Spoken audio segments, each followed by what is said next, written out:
ಎಲ್ಲರಿಗೂ ನನ್ನ ನಮಸ್ಕಾರಗಳು. FA2 model question paper with answers ರೂಪಣಾತ್ಮಕ ಮೌಲ್ಯಮಾಪನ ಪರೀಕ್ಷೆ 2 ಇದರ ಪ್ರಶ್ನೆ ಪತ್ರಿಕೆ ಹಾಗೂ ಉತ್ತರಗಳು. ಇವತ್ತಿನ ಒಂದು ವಿಡಿಯೋದಲ್ಲಿ ತರಗತಿ 7ನೇ ವಿಷಯ ಗಣಿತ ಅಂದ್ರೆ 7ನೇ ತರಗತಿ ಗಣಿತ ವಿಷಯಕ್ಕೆ ಸಂಬಂಧಪಟ್ಟಿರುವಂತಹ FA2 ಮಾದರಿ ಪ್ರಶ್ನೆ ಪತ್ರಿಕೆ ಜೊತೆಗೆ ಉತ್ತರಗಳನ್ನ ಈ ವಿಡಿಯೋದಲ್ಲಿ ನಾವು ನೋಡೋಣ.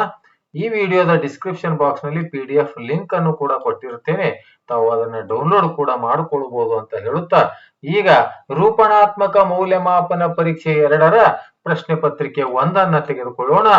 ಇಲ್ಲಿ ಘಟಕ ಅಂದ್ರೆ ಭಿನ್ನ ರಾಶಿಗಳು ಮತ್ತು ದಶಮಾಂಶಗಳು, ದತ್ತಾಂಶಗಳ ನಿರ್ವಹಣೆ ಹಾಗೂ ತ್ರಿಭುಜ ಮತ್ತು ಅದರ ಗುಣಗಳು ಅಂದ್ರೆ ವಾರ್ಷಿಕ ಪಠ್ಯ ವಿಭಜನೆ ಪ್ರಕಾರ FA2 ನಲ್ಲಿ ಬರುವಂತಹ ಘಟಕಗಳನ್ನ ಆ ಒಂದು ಆಧಾರವಾಗಿಟ್ಟುಕೊಂಡು ಇಲ್ಲಿ ಪ್ರಶ್ನೆ ಪತ್ರಿಕೆಯನ್ನು ತೆಗೆಯಲಾಗಿದೆ.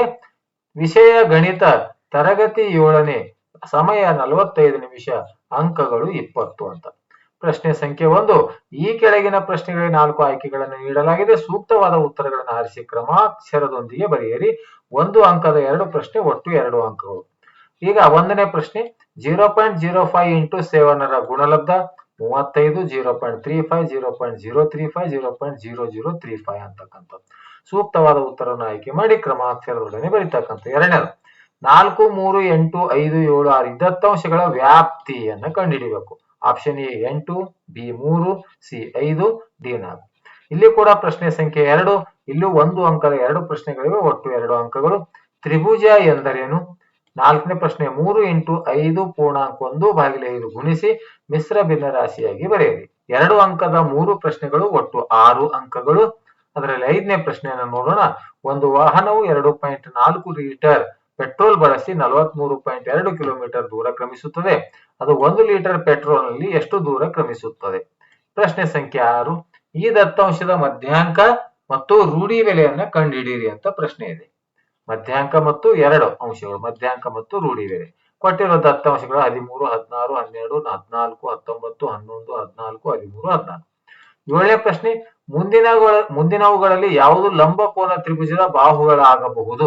2.5, 6.5 ಸೆಂಟಿಮೀಟರ್, 6 ಸೆಂಟಿಮೀಟರ್. 2, 2, 5 ಸೆಂಟಿಮೀಟರ್ ಅನ್ನುವಂಥದ್ದು. ಇನ್ನು ಪ್ರಶ್ನೆ ಸಂಖ್ಯೆ 4, 3 ಅಂಕದ 2 ಪ್ರಶ್ನೆಗಳು, ಒಟ್ಟು 6 ಅಂಕಗಳು. ಮುಂದೆ ನೀಡಿರುವ ಚಿತ್ರಗಳಲ್ಲಿ ಗೊತ್ತಿಲ್ಲದ ಬಾಹ್ಯ ಕೋನ X ನ ಬೆಲೆಯನ್ನ ಕಂಡುಹಿಡಿಯಿರಿ. ಅಂದ್ರೆ ಬಾಹ್ಯ ಕೋನ ಆಗಿರ್ತಕ್ಕಂಥ ಅಂದ್ರೆ ಗೊತ್ತಿಲ್ಲದ ಕೋನ ಇರಬಹುದು ಅಥವಾ ಬಾಹ್ಯ ಕೋನ. ಇಲ್ಲಿರುವಂತ X ನ ಬೆಲೆ, ಗೊತ್ತಿಲ್ಲದ ಕೋನ X ನ ಬೆಲೆಯನ್ನ ಕಂಡುಹಿಡಿಯಿರಿ. ಇಲ್ಲೊಂದು X ನ ಬೆಲೆ ಇದೆ, ಇಲ್ಲೊಂದು X ನ ಬೆಲೆ ಇದೆ. ಇವುಗಳಲ್ಲಿ X ನ ಬೆಲೆಯನ್ನ ಕಂಡುಹಿಡಿತಕ್ಕಂಥ ಬಾಹ್ಯ ಕೋನ ಇಲ್ಲ, ಗೊತ್ತಿಲ್ಲದ X ನ ಬೆಲೆಯನ್ನ ಕಂಡುಹಿಡಿಯಿರಿ ಅಂತಕ್ಕಂಥ ಬೇಕಿಲ್ಲಿ, ಬಾಹ್ಯ ಕೋನ ಅಲ್ಲ. ಈಗ ಪ್ರಶ್ನೆ ಸಂಖ್ಯೆ 8, ಲಿಪಿಕಾ ಒಂದು ಪುಸ್ತಕವನ್ನ ಪ್ರತಿದಿನ 1.3/4 ಗಂಟೆ ಓದುವಳು. ಅವಳು ಪೂರ್ತಿ ಪುಸ್ತಕವನ್ನ 6 ದಿನಗಳಲ್ಲಿ ಓದುವಳು. ಪುಸ್ತಕ ಓದಲು ಅವಳಿಗೆ ಅಗತ್ಯವಿರುವ ಒಟ್ಟು ಗಂಟೆಗಳು ಎಷ್ಟು ಅಂತ ಲೆಕ್ಕಾಚಾರವನ್ನ ಮಾಡಬೇಕು. ಇನ್ನು ಪ್ರಶ್ನೆ ಸಂಖ್ಯೆ 5, 4 ಅಂಕದ 1 ಪ್ರಶ್ನೆ, ಒಟ್ಟು 4 ಅಂಕಗಳು. ಪ್ರಶ್ನೆ ಸಂಖ್ಯೆ 10, ಮುಂದೆ ನೀಡಿರುವ ತರಗತಿ ಮೌಲ್ಯಮಾಪನದ ಅಂಕಗಳಿಗೆ ಕೋಷ್ಟಕವನ್ನು ರಚಿಸಿ. ಇಲ್ಲಿ ಕೊಟ್ಟಿದ್ದಾರೆ, ಅಂಕಗಳನ್ನ ಕೊಟ್ಟಿದ್ದಾರೆ, ಇದಕ್ಕೆ ಕೋಷ್ಟಕವನ್ನು ರಚಿಸಿ ಯಾವ ಸಂಖ್ಯೆಯು ಅತ್ಯಂತ ದೊಡ್ಡದಾಗಿದೆ ಅಂತ ಆ ಪ್ರಶ್ನೆಗೆ ಉತ್ತರ ಬರೀಬೇಕು. ಆದ ಯಾವ ಸಂಖ್ಯೆಯು ಅತ್ಯಂತ ಚಿಕ್ಕದಾಗಿದೆ? ಈ ದತ್ತಾಂಶಗಳ ವ್ಯಾಪ್ತಿ ಏನು? ಅಂಕಗಣಿತದ ಸರಾಸರಿಯನ್ನ ಕಂಡುಹಿಡಿಯಿರಿ ಅಂತ 4 ಪ್ರಶ್ನೆಗಳಿಗೆ ಪರಿಹಾರ ಟೇಬಲ್ ಅನ್ನ, ಕೋಷ್ಟಕವನ್ನ ರಚನೆ ಮಾಡಿ 4 ಪ್ರಶ್ನೆಗಳಿಗೆ ಉತ್ತರವನ್ನು ಬರೀತಕ್ಕಂಥದ್ದು. ಈಗ ಈ ಒಂದು ರೂಪಣಾತ್ಮಕ ಮೌಲ್ಯಮಾಪನ ಪರೀಕ್ಷೆ 2ರ ಉತ್ತರಗಳನ್ನ ನೋಡೋಣ. ಇದು ಉತ್ತರ ಪತ್ರಿಕೆ, ಇದರ PDF ಲಿಂಕ್ ಡಿಸ್ಕ್ರಿಪ್ಷನ್ ಬಾಕ್ಸ್ ನಲ್ಲಿ ಇರುತ್ತೆ. 1ನೇ ಪ್ರಶ್ನೆಗೆ ಉತ್ತರ 0.35 ಅನ್ನುವಂಥದ್ದು, 2ನೇದಕ್ಕೆ ಉತ್ತರ 5 ಅನ್ನುವಂಥದ್ದು. ತ್ರಿಭುಜ ಎಂದರೇನು ಅಂತ ಪ್ರಶ್ನೆ ಇದೆ. ಒಂದು ತ್ರಿಭುಜವು 3 ರೇಖಾಖಂಡಗಳಿಂದ ಆವೃತವಾಗಿರುವ ಸರಳ ರೇಖಾ ಆಕೃತಿಯಾಗಿದೆ, ಅಥವಾ 3 ರೇಖಾಗತವಲ್ಲದ ಬಿಂದುಗಳನ್ನು ಸೇರಿಸಿದಾಗ ಉಂಟಾಗುವ ಆಕೃತಿಯನ್ನು ತ್ರಿಭುಜ ಎನ್ನುತ್ತಾರೆ. ಇಲ್ಲಿ ಇದನ್ನ ಗುಣಿಸಿ ಮಿಶ್ರ ಭಿನ್ನರಾಶಿ ಅಂತ ಹೇಳಿದ್ರು. 3 × 5, 5 25 ಭಾಗಿಲೆ 25 1 26/5, 26 3 78, 26 3 78 / 5 ಅಂದ್ರೆ 15.3/5 ಮಿಶ್ರ ಭಿನ್ನರಾಶಿಯಲ್ಲಿ ಬರೆದಿರ್ತಕ್ಕಂಥ 5ನೇ.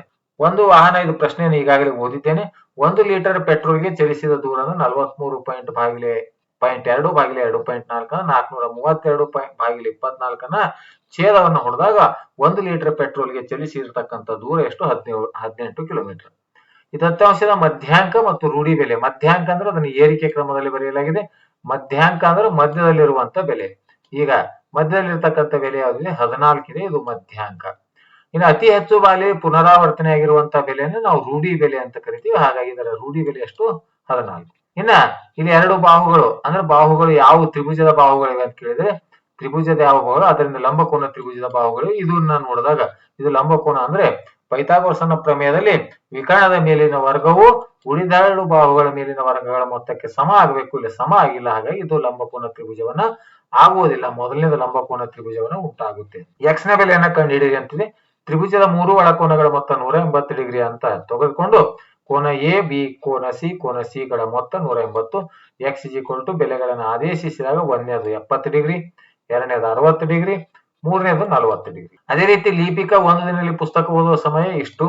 ಲಿಪಿಕ 6 ದಿನದಲ್ಲಿ ಓದುವ ಪುಸ್ತಕದ ಸಮಯ ಅಂದ್ರೆ 10 ಪೂರ್ಣ 1/2 ಗಂಟೆ ಅಂತ. ಇನ್ನು ಇಲ್ಲಿ ಟೇಬಲ್ ಅನ್ನ ರೆಡಿ ಮಾಡಿ ಅಂತ ಹೇಳಿದ್ರು. ಅಂಕಗಳು 1, 2, 3, 4, 5, 6, 7, 8, 9 ತೆಗೆದುಕೊಂಡಿರ್ತಕ್ಕಂಥ ಇಲ್ಲಿ ಆವೃತ್ತಿಗಳನ್ನು ಹಾಕಲಾಗಿದೆ. ನಮ್ಮ ಮೇಲಿನ ಪ್ರಶ್ನೆಯನ್ನು ನೋಡ್ಕೊಂಡು ಅತಿ ಹೆಚ್ಚು 5 ಇದೆ, 5, 9 ಇಲ್ಲೆಲ್ಲ ಪ್ರಶ್ನೆಗಳಿಗೆ ಯಾವ ಸಂಖ್ಯೆ ಅತ್ಯಂತ ದೊಡ್ಡದಾಗಿದೆ ಅಂತ ಕೇಳಿದರೆ ಇಲ್ಲಿ ಅತ್ಯಂತ ದೊಡ್ಡದಾಗಿರತಕ್ಕಂಥ ಸಂಖ್ಯೆ ಯಾವುದು? 9 ಅಂತಕ್ಕಂಥದ್ದು. ಯಾವುದು ಚಿಕ್ಕದಾಗಿದೆ ಅಂದ್ರೆ 1. ವ್ಯಾಪ್ತಿ ಅಂದ್ರೆ ಗರಿಷ್ಠ ಮೌಲ್ಯ ಮೈನಸ್ ಕನಿಷ್ಠ ಮೌಲ್ಯ. 9 - 1 ಅಂದ್ರೆ 8. ಅನಂತರ ಸರಾಸರಿ ಅಂದ್ರೆ ಒಟ್ಟು ಮೌಲ್ಯ ಭಾಗಿಲೆ ಒಟ್ಟು ಸಂಖ್ಯೆಗಳು ಅಂತಕ್ಕಂಥದ್ದು ಇಲ್ಲಿ ಲೆಕ್ಕಾಚಾರವನ್ನು ಮಾಡಲಾಗಿದೆ. ಆದ್ಮೇಲೆ ಈ ರೀತಿಯಾಗಿ 6ರಿಂದ 10ನೇ ತರಗತಿವರೆಗಿನ FA2 ಮಾದರಿ ಪ್ರಶ್ನೆ ಪತ್ರಿಕೆಗಳ ವಿಡಿಯೋವನ್ನ ಮಾಡ್ತಾ ಇದ್ದೀನಿ. ಈ ವಿಡಿಯೋ ಇಷ್ಟವಾದರೆ ದಯವಿಟ್ಟು ಲೈಕ್ ಮಾಡಿ, ಶೇರ್ ಮಾಡಿ ಮತ್ತು ಸಬ್ಸ್ಕ್ರೈಬ್ ಮಾಡೋದನ್ನ ಮರೆಯಬೇಡಿ ಅಂತ ಹೇಳುತ್ತಾ ಈ ವಿಡಿಯೋ ನೋಡಿರೋ ತಮ್ಮೆಲ್ಲರಿಗೂ ನನ್ನ ನಮಸ್ಕಾರಗಳು.